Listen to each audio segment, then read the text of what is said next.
We talked about the Virginia Tech game, but they also had just recently had beaten uh, Wisconsin at home and other teams. So we'll need to obviously play. I think we'll need to play one of our better games.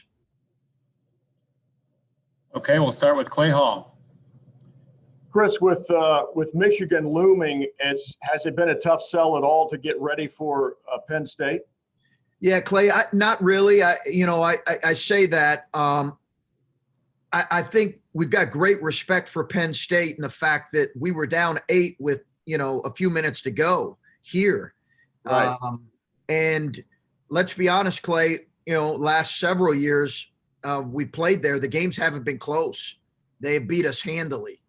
I think our guys are well aware of how good this Penn State team is. You look at their numbers, granted they had the COVID delay, but you look at their numbers, they're a top 25, 30 team, and Ken Palm or the net. So I think, to be honest with you, I think we have a great understanding based on what they've done to us there the last couple of years, and then also our just absolute battle with them here. I get it. Any chance you're prepping for both? You're going to get back in the. Not at all. Not in the least. No. Okay. Not in the least. Not 1 second. Okay. You're going to get back in the wee hours. I just thought maybe look ahead. No, I understand. I appreciate the question. Okay. Yeah, I appreciate the question, but no, our sole focus is Penn State. Thank you. Okay, next up, Griffin Strong. Hey, Coach, I'm just wondering, especially with your guys' depth being such a strength for you this season, when you're approaching, attacking a team like Penn State, they typically play kind of a shorter bench than you guys specifically. What does that change about the way you approach attacking them, if anything? Yeah, I don't know that it'll change anything, Griffin, significantly. I think we'll play the way we play, and will it shorten our rotation? I don't anticipate that right now. We'll go kind of based on game to game and how guys are playing. And then I know, Seth Lundy had a huge game against you guys last game, but he's kind of had a slump since then. But it seemed like Musa came in and played some really good minutes on him defensively. Do you see this being an opportunity for Musa to play more if Lundy gets going early against you guys? Yeah, I think it's possible. I think it's possible. We'll see. I think it's possible. I think their physicality and scoring prowess at the guard and the wing spot is a huge challenge for us. And Lundy and Dredd and Brockington and Jones on down the line. And obviously, one of the things we haven't mentioned is one of their leading scorers didn't play against us last time. So that's another weapon for them. So I think for us, the guard Sessoms, number 3, is the one who didn't play. So I think for us, we'll see. We'll see who's in the rotation, but Lundy has always played very well against us. Okay, next we'll go to Adam Jardy. Chris, you referenced how they're disruptive defensively, and they turn teams over than anybody in the league. Yeah. What do you have to do to try to maybe handle that a little bit better this time than you did the first time? We just have to be more ball strong, Adam. We have to make better decisions. They play, it's a difficult matchup for us because defensively, how they play, they play some actions differently. They always have their ball screen coverage is a bit different than what is traditionally played in our league, which has worked for them. So it's just, it's a different way of attacking. But all in all, I think you got to be aware, obviously, of Wheeler, his incredible ability to be disruptive and take the ball from you. And we have to be stronger with the ball. You mentioned them, obviously, like you said, being without Sessoms there. He is one of the best in the country at steal percentage. What impact have you seen him make on that team since you've played them? Terrific at scoring the ball, getting the ball where he needs to get it. He's coming off the bench really aggressive, Adam. And he's a weapon for him. He's a real weapon for him. And then beyond that, as you mentioned, he's disruptive like Wheeler is. So gives him another really good player coming off the bench. Okay, next we'll go to Brendan Gulick. Hey, Chris, thanks for spending some time with us. I want to ask you about Zed Key and the performance that you've seen from him on the whole lately. Where do you see him continuing to grow that makes you happy? Yeah, no, I think he's understanding. I think he came back a little bit from an ankle sprain, but I think he understands as much as anything the challenges of consistently playing at this level. He's got a real test in 21. Harar, because of his ability, Harar's the best offensive rebounding big per minute in our league. So he's got a big time challenge here on Thursday. But I think he's brought physicality and energy pretty much consistently every game.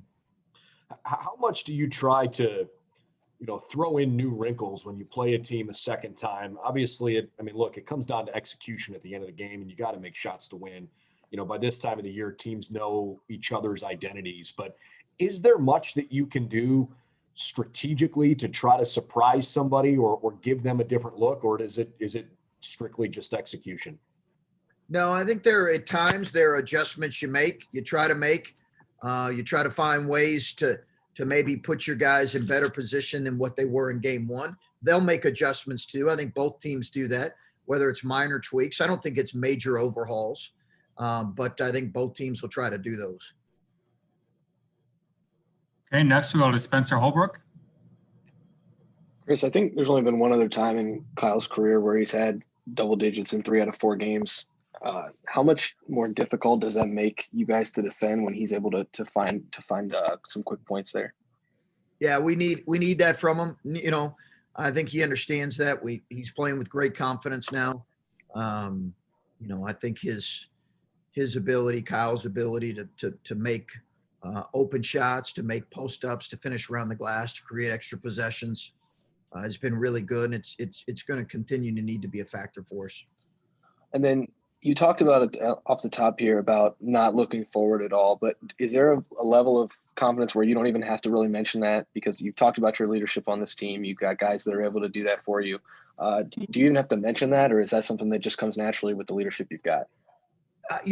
We've just talked about Penn State with our group, and that's really been our focus, and we've not really mentioned anything else or beyond that, because that's pretty much how we've taken every game. Again, I think our guys understand we're going to need to play well. We're going to need to really play well. We're going to need to we're going to need to play one of our better games. And the guys that return know that from getting up there the last couple of years and really the game's not being very close. Okay, next up, Colin Haas-Hill. Chris, these last 6 games, I know 4 of them outside of the Penn State and Iowa games have been some of your best defensive metrics of the season. How much stock have you put into that being legitimate improvement on that end of the court? I hope that says something about us trending in the right direction. Some of it might have been dictated by the schedule and not playing. You mentioned Iowa, and what was the other one? Penn State. Yeah, those are 2 of the better offensive teams. So I think for us, some of it's schedule related, but hopefully some of it is us trending in a more positive direction. Our defensive numbers in league play, I'll be interested to see what they are at the end of the year. Obviously, everybody knows we got this incredibly brutal gauntlet here in our remaining 5 games. So I'll be interested to see if they hold up and improve from the past year. Your numbers around the defending the rim, despite not having that true rim protecting center, have been fairly solid. What's worked there, and what do you need to continue to do and get better to maintain that? Well, I think we've got to continue to be disciplined in our technique. We have to continue to make that an emphasis. I think Zed has helped with that. But it's not just on our bigs, it's on our guards as well. And I think we just have to continue to try to impact 2-point field goal percentage. You're right. It's not EJ's a good shot blocker, so I think Zed has that ability. Outside of that, we don't necessarily have that as much. But there is still a responsibility if you're out there and you're the lowest defender to protect the rim. Okay, next we'll go to Bill Landis. Hey, Chris, maybe following off that a little bit, just looking at some of your defensive numbers, some of them are really interesting. And I think maybe the most interesting might be the fact that in league play, your team's or opponent's time of possession is kind of the fastest in the league, which, I mean, you guys don't press, you don't generate a lot of turnovers. What do you make of that? Is there something about the way you guys guard that leads to that, or about the way that the teams attack you that leads to I that? have no idea. I've wondered the same thing for the last month and a half, because I've seen that stat as well. And it's really been that number for most of Big Ten play. And I've tried to figure out exactly why that is. And I'm not sure I have a great answer right now, honestly. You know, some teams are playing a little bit faster. You know, I do think that you know, teams try to attack us in transition. It's an interesting stat because it's a bit of an outlier from previous years. And in this matchup in particular with Penn State, you mentioned how well they attack the offensive glass. On the flip side of that, you guys are the best defensive rebounding team in the Big Ten in league play. I know we make a lot of your lack of size, probably too much at times, but what has made your team such a good defensive rebounding outfit, maybe in spite of that? Yeah, we're going to be tested on that, Bill. We're going to really be tested on that tomorrow night. I think it's an area we have to consistently get better, and to keep the numbers where we're at. But you know, it is a point of emphasis in our program. It's been a point of emphasis. If you look at our numbers in Big Ten play, and back when we were at Butler, they were consistently upper half of the league in defensive rebounding percentage. So some of it, I think, is what you emphasize, and we do emphasize that as being a really important staple to our defense. Okay, next up, Patrick Murphy. Chris, when we ask you about Justin a lot, the topics tend to go to him improving defensively or his all-around game. But after the game on Saturday, I think it was, when he didn't shoot well, he's out on the court for 40+ minutes while we did interviews, just shooting threes. That side of his game, the side of his game that he's known at, how have you seen that develop? How have you seen him become a better three-point shooter? I know he was that coming out of high school, but the work that he puts in to perfect that shot, what do you see from him behind the scenes? Yeah, no, he's consistently been one of our hardest workers. He had one of the best summers, as I've mentioned, that we had and that I've seen a kid have in recent memory. He had a great offseason. He had a great summer. So I think that thread of and that work ethic is carried on. You know, he's getting a lot of attention right now. He's getting typically hugged up, or teams are flying at him. So he's got to be able to respond to that the right way. And in some cases that means, you know, he won't get as many clean looks, but you know, his work ethic is good, really good. And when you're a three-point shooter, as he is, how much of it is shooting against air like he was that we saw the other day, and how much of it is needing somebody coming at you like you just discussed to kind of?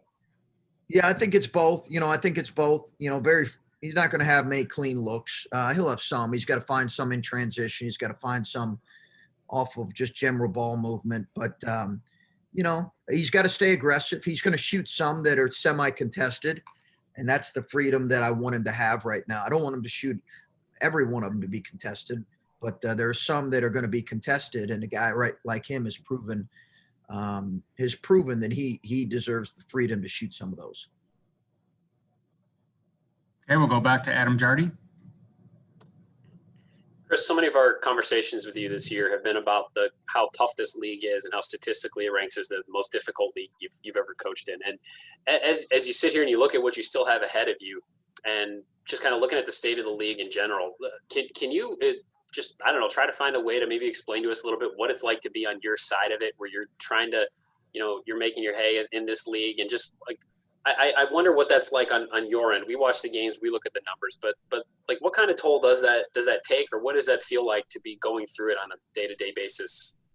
Well, I think as coaches, you just don't get to enjoy, you know, any win to the level that you hope your players get to enjoy them, really, because you're constantly moving on to the next challenging game. You try not to communicate that to your players because they deserve the right to enjoy wins that are in front of them. But I think when you're in a league like this, you don't really enjoy them very long because you're constantly moving on to what comes next. I think the it's certainly stressful. It's certainly the highest level of grind you could possibly expect. Certainly been the most in a lot of ways, one of the most enjoyable seasons I've ever had, but also in a lot of ways the most exhausting. And I think that's probably true for our coaching staff. So I think, it's what you hope is that it really does prepare you for what's coming beyond the regular season. What I will say is, while I can rattle off our remaining 5 games, I try not to think about it a whole lot, Adam, because, it'll just put you in a place that you don't want to be. They're going to come. They're hopefully it'll prepare us for what's next. Obviously, we positioned ourselves with some success here in league play, but you try to move on. When you talk about like hoping that your players can maybe they can enjoy the wins a little bit more than the coaching staff. When I think about Seth and watching him just on the bench and watching him when he's able to make an impact in some of these games, can you speak to the joy that you've maybe seen him take in, this is always the school he dreamed of playing for, and to be part of a team that's having a season like this? Can you speak to what it's been like as a coach to see him experiencing that? Well, it's the best part of coaching is seeing your guys in those moments. And Seth Towns has been an enormous part of our success. And to see him celebrate and enjoy being a part of a really good team is really, really rewarding, as is the case for all of our guys. But, when a guy's coming off an injury and coming back to his dream school, that adds to it as well from a coach's perspective. But no, I think that's one of the things that make the job really rewarding is to see guys, even though Seth understands he's not near 100%, but he also knows that we wouldn't be in the position we're in without his contributions and what he's done this year. And even when he's not making major contributions, you can tell there's real joy with his team performing well. Okay, next, Stephen Means. Coach, this might be a weird question for you to answer, but I'm just going to try it. We don't know how many of these games that Michigan's going to be able to make up now that they're playing again. And in a normal situation, given the way that you're playing and given how talented that team at least looked now before they had some COVID issues and now they've gotten back from that. I don't know you want to focus on Penn State, but that game would probably be a significant game for both sides on who ends up winning the Big Ten. But since we don't really know how many of those games are going to make up, has there been any conversations that you know of how the Big Ten might actually be able to decide on who a regular season champion is if Michigan can't play enough games to at least match your guys? I've not heard much, Stephen, on how they would determine or decide that. I think Steve asked me a similar question last week regarding any conversations that I had with the Big Ten along these lines. And at that time I said, I really just haven't had any. I could pick up the phone and call them and say, hey, what would happen in this scenario or that scenario? I just don't want to do it right now. There's other things to focus on that I believe are more important. So we'll see. We'll see what happens, Stephen, but I've really not went down that road. I'm sure that they've looked at some ideas and some contingency plans based on kind of where teams are at and what, the inequities of the schedule. Do you maybe have in the back of your mind, like, I know you haven't picked up the phone and you could, but when maybe you do, maybe, I don't know, of how deep into the season you want to go before you maybe make that call if you haven't heard anything? Not if I put like a timeline on it. Yeah. No, maybe I'll evaluate that. So after we, let's see how we play against Penn State and kind of go from there. It's really how I've looked at it kind of day to day, but I've not, I've honestly not thought about, well, if we get to this point, then, maybe I'll pick up the phone and call. 5 games is a lot left to play, right? And I'm assuming they have 5 or more to play, as well as some of the other teams. But, it's nice to be, in February and be, have conversations and thoughts like this. I'm not minimizing that by any stretch, Stephen. That's a real joy. That's a really cool thing. But, we're ways away from me going down that road. Okay, we'll go back to Brendan Gulick. Chris, your answer to Adam's question really struck me. I recognize the overarching challenge of the league and of the job, but kind of the way you answered that made me wonder what brings you joy. What are those moments that you live for? If you're so focused on, not trying to celebrate certain wins because you're on to the next game, what makes you happy? Wow, that's quite the question there. I appreciate it. I'm assuming we're talking professionally, Brendan. Yep. I would say, I think seeing growth in your players, kind of a higher, I think seeing growth in your players, whether it's growth and success on the floor, growth as people, growth in general. If you said, hey, at the end of the day, now listen, winning games in those moments, there's a tremendous amount of satisfaction and reward in that moment. It's just you're moving pretty quickly on to the next thing. But I think anytime you can see growth and progress in your players, on the floor, in their lives, in who they are as people, I think at the end of the day, that's, there's a higher purpose to what I think we're all trying to do here as coaches and people who work with young people beyond the wins. The wins are tremendous, but at the end of the day, we are about the overall growth of our players. And certainly that means between the lines as well. And I guess just to follow up on that, I mean, do you try to find, whether it's on a game day or not, I guess just little moments where maybe you can, take a deep breath or sit back and look and say, hey, gee, the season's gone really well so far, and look what we have accomplished. And, this is something that we should recognize and celebrate as we're working. Yeah. After a win, I'll take some time to, put the phone up and enjoy that moment. And, it used to be with family and extended family in the house, and, you'd put the phone up and you'd forget about basketball for a while and you'd have a meal together. And, I've got family that live in Cincinnati, and they'd all come by, and, that would be a great time for us because they love coming to these games. But now it's obviously a smaller get together, but those times for sure. Okay, we got time for one more. Spencer? Chris, you talked about after your last game, the complacency in practice and the complacency in what you guys are doing. When you turn on the film from your practices, is there anything that you see that is becoming complacent, and how do you address that when you're this late in the season? I think you just address it head on. You address it when you see it. You address it. You don't try to make it up, but you address it when you see it. You address it in practice. I think that's you just be honest about it. And I don't think you necessarily go looking for it, but I think you're aware of it. When you've had the amount of success we've had here in the last couple months, but you address it and you try to, keep an edge to your group and to your team. I thought we played with a real edge last week. We'll see if we can play with edge on Thursday. But I give our guys credit for that, but we'll have to play with tremendous edge and competitiveness on Thursday. All right. Thanks, Coach. Appreciate it. Thanks, everybody.